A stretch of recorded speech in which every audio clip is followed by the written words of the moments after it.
Here's the buttons I use. Put them in the freezer so they stay fresh longer. I don't know what you guys do.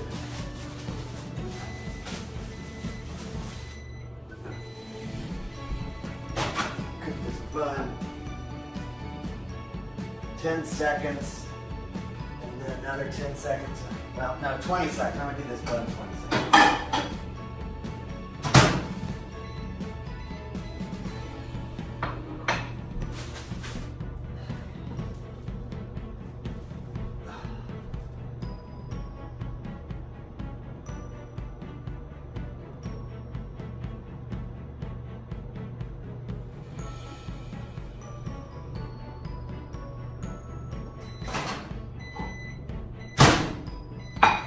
Cut the bun in half. I just eat a half, guys. I'm eating other meals during the day, so I kind of stretch it out. Okay. Put the other half back.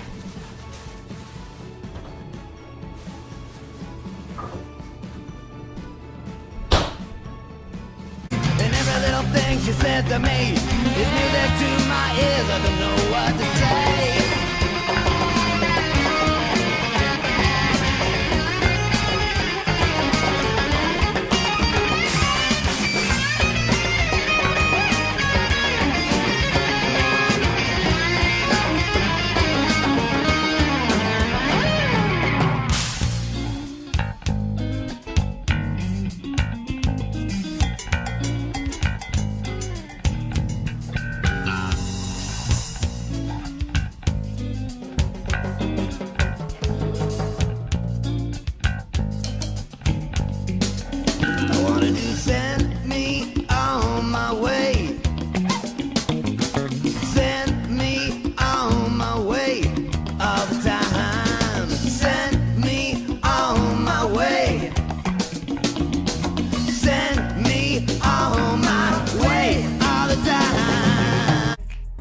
Don't you hate when you forget something at the grocery store?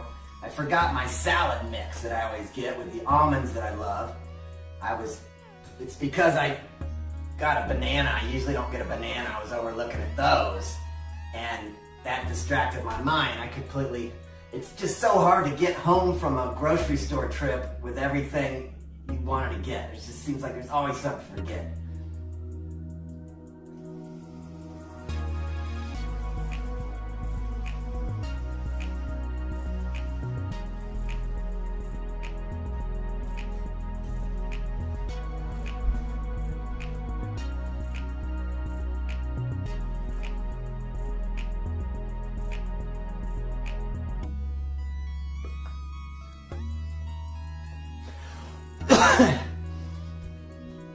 I will lead these new Avengers into battle against anyone who would threaten our way of life. I am the Iron Patriot. For every life you save, there's a million new ways to die. Look at this whole thing, how cool the artwork is and stuff. It's really cool. This was recorded in Rockwall, Texas, which is in the Dallas-Fort Worth Metroplex, but at Audio Dallas. My name isn't even on here as Jeff Cratchit, it just says The Crabber. It's pretty funny. And then down here you can see, it says something about special thanks to George Gamark and The Edge down there at the bottom. But this is a trip to look back on this. One more time with that.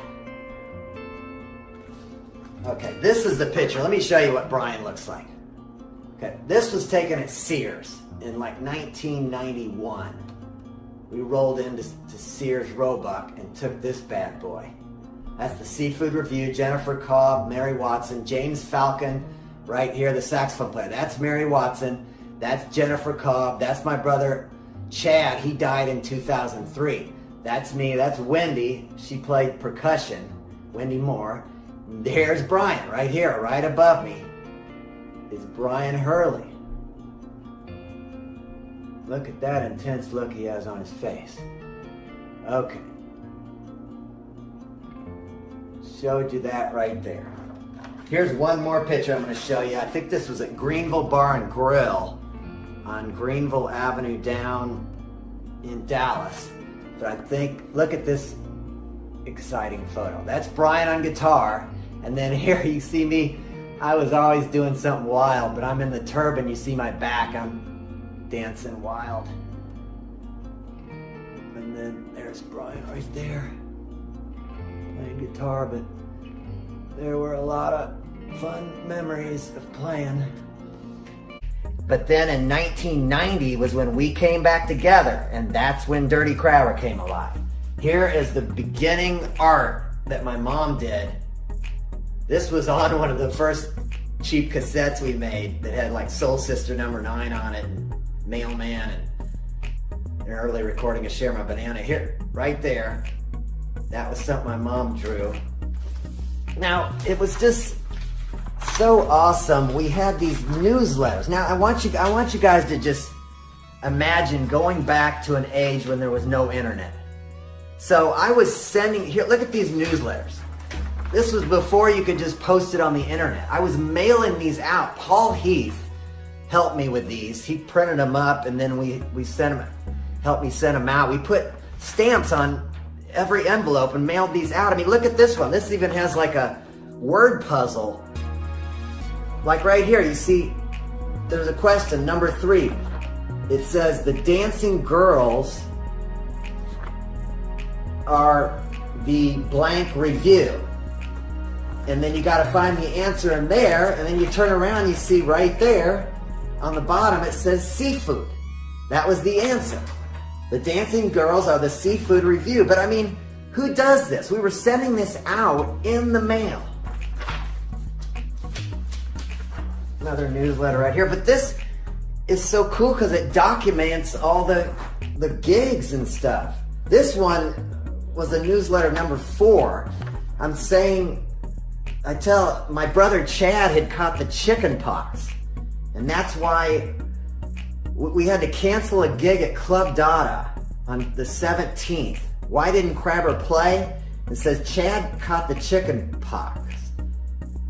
And then, but this right here is talking about a show that's coming up at Trees on Friday, July 31st. I'm going to talk about that in a second because that ties in with My Kind of Woman. Here it says, here's the cover charge: $5 without a banana, $5 without a banana, and $3 with a banana. Who does that kind of stuff?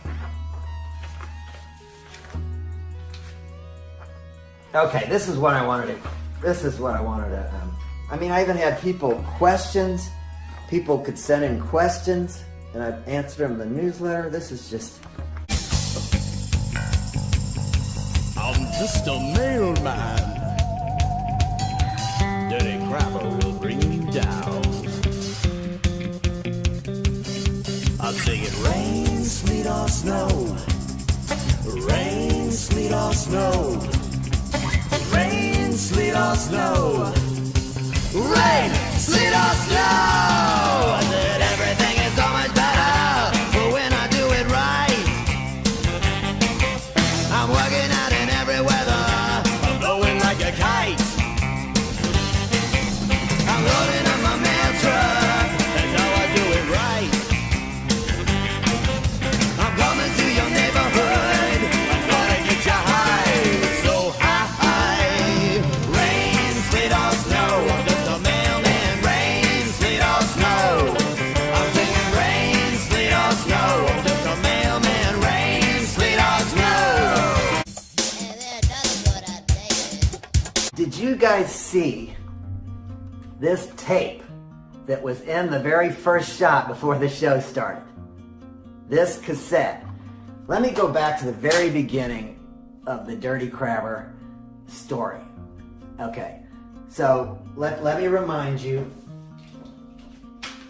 Brian Hurley, I told you about him. Remember, I was in Romeo and the Dreamers from 1984 to 1987.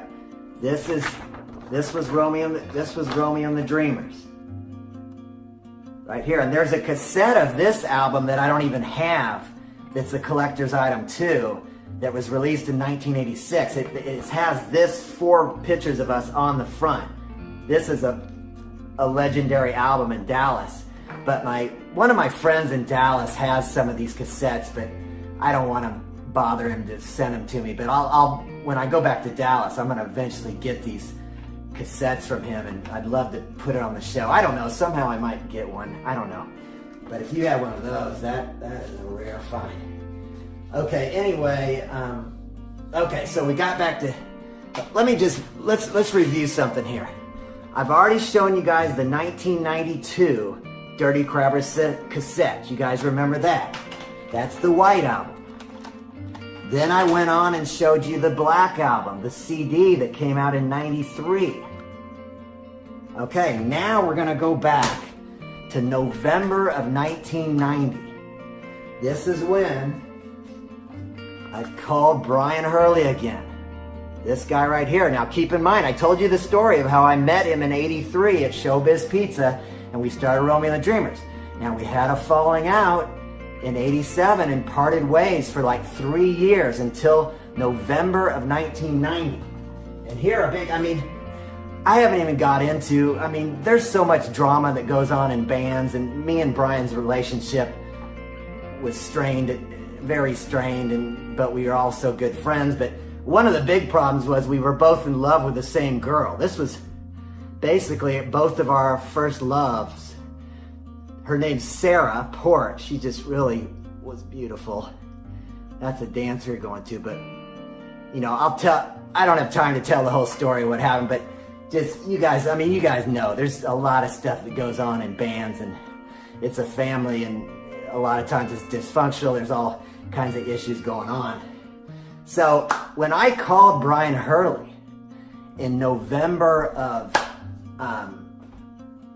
1990, he had to have been very surprised, because when we parted ways from 87 to 90, we didn't talk any. I saw what he was doing. He was in a band called Interfaith, and I was in a band called Shame that I told you we're going to deal with later. But so it was like a movie, we were like rival bands, but we'd also been together, but we didn't hang out anymore or talk. So when I called him in November of 1990, he had to have been surprised. But the cool thing is I already had a practice space we were renting, and then I told him about the concept for Dirty Crabber. I even had a video of the first song, Tell Me If You Love Me, that we started all the Dirty Crabber shows with. I'll play that for you some other time. But so I call him in November of 90, and then we start going over to this practice place and working on things. Now in 1991, that was when we started putting together the first recordings. And it was this cassette was the first thing. Now I want you now, I showed you to my mom how she came up with this art in the beginning. Picture of me. Well, I took that picture and put it on the front of this cassette.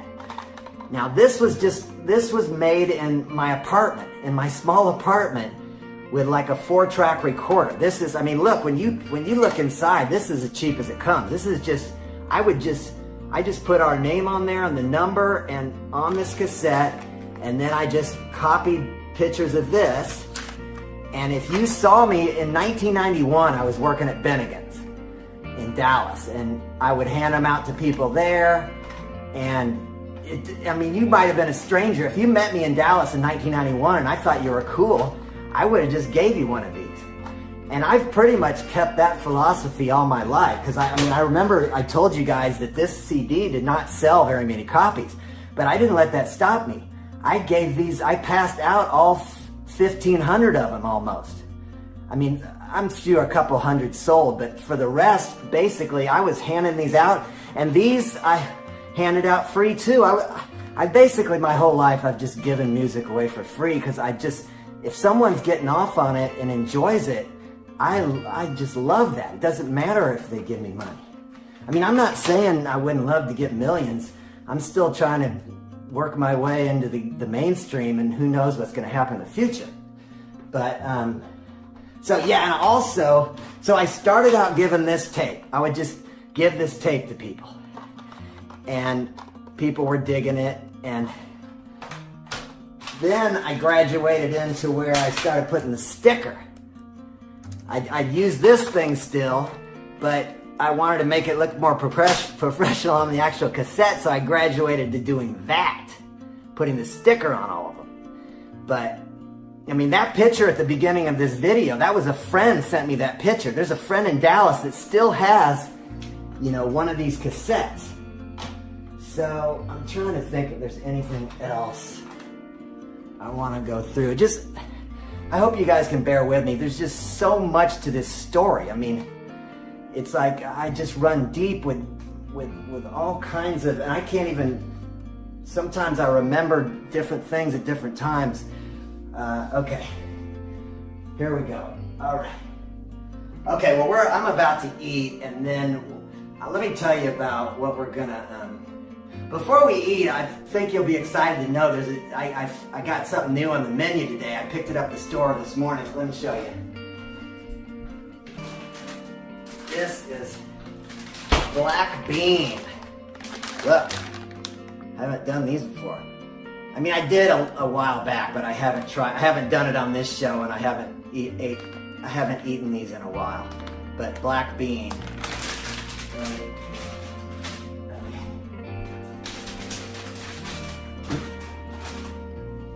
All right, before we start playing, I'm going to play some music. Before we start, I'm going to tell you the songs I'm playing, and I'm going to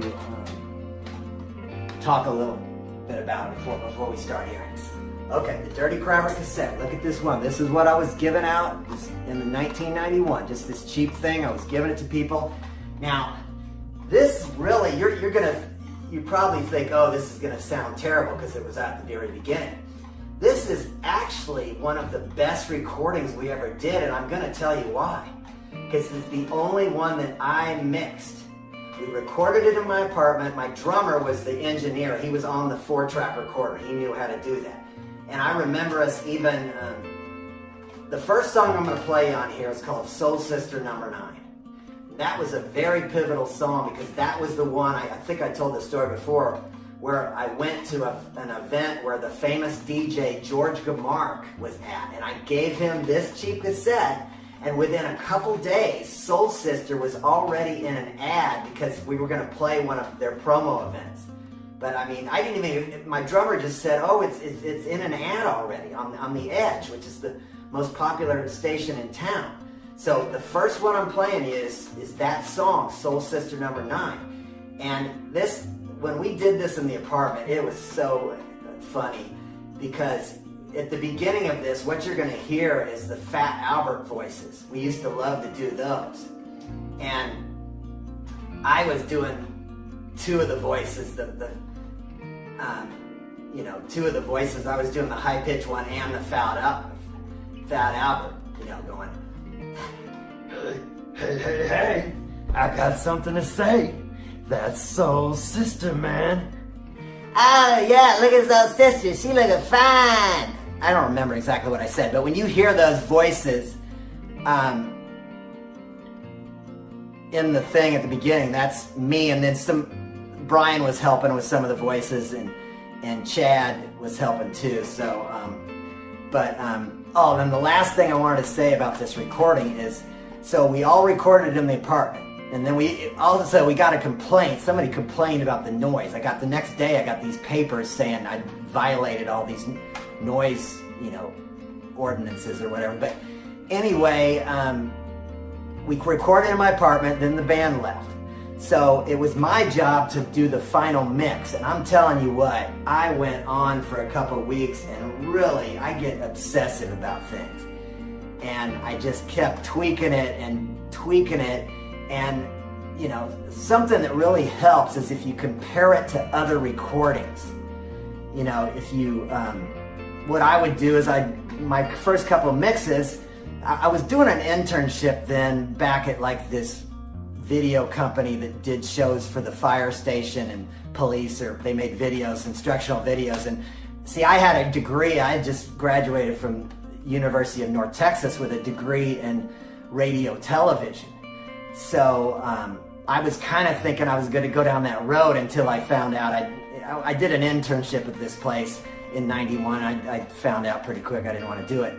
But I was also, when I'd go to this internship, I would put in these mixes I was doing, and then I would pop in a tape of a famous band that I like or something. They're just a really big recording that was a hit, just to compare it. And that's a very important thing to do, because sometimes you'll just be way off base in a mix. You'll just have way too much bass, not enough bass, the vocals won't be loud enough. But that's how I kept tweaking, and I compared it to other recordings and tried the best I could get it to sounding like them. But this was very low budget, so it wasn't easy.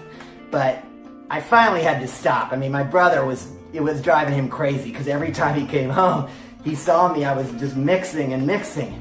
But I finally came out, and a lot of people were impressed by the sound on this. So I'm gonna start off with Soul Sister number 9 from this. And then I'm gonna play another song that was on this. It was called Weekday Boys. And this song described our struggle in the beginning, because all we could get is we could get gigs on like Tuesday, Wednesday, or Thursday, but we could not get the big ones on Friday and Saturday. So when we talk about Weekday Boys, you can even hear me and Brian talk at the beginning about we can't get a weekend, and then I say, I guess we're gonna have to build our own club. But that's just a clue, you guys. You can understand what that's about. So without further ado, let's play Soul Sister number 9. Yeah! What you talking about? Hey, I got something to say. There's Soul Sister. What do you believe in soul sister? Soul Sister's the finest girl you ever seen. Big lips. Oh, but that it was her.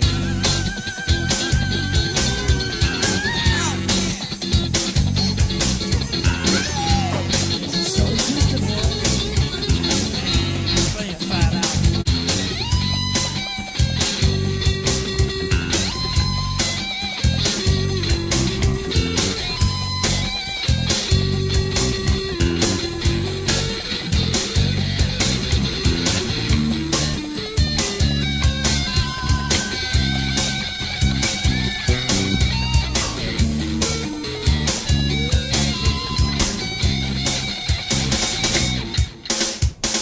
Soul Sister number 9. I like to see you in the summertime. Soul Sister, don't be late. There's something wrong if you hesitate. There's something wrong if you hesitate. There's something wrong if you hesitate. There's something wrong if you hesitate. There's something wrong if you hesitate. Nothing's gonna change my mind. I'm in love with a dandelion. Nothing's gonna change my ways. I'm in love with Soul Sister number 9. Hey, Fat Apple, you think you could introduce me or something? Hey, you gonna have to pay. I'm a Robinson. How much money? I'll pay for that, Soul Sister. The Soul Sister gonna soothe you, boy. She gonna give you lots of love. What kind of love, Albert? What was the Bravo Robinson? Nothing's gonna change my mind. I'm in love with a dandelion. Nothing's gonna change my ways. I'm in love with Soul Sister number 9.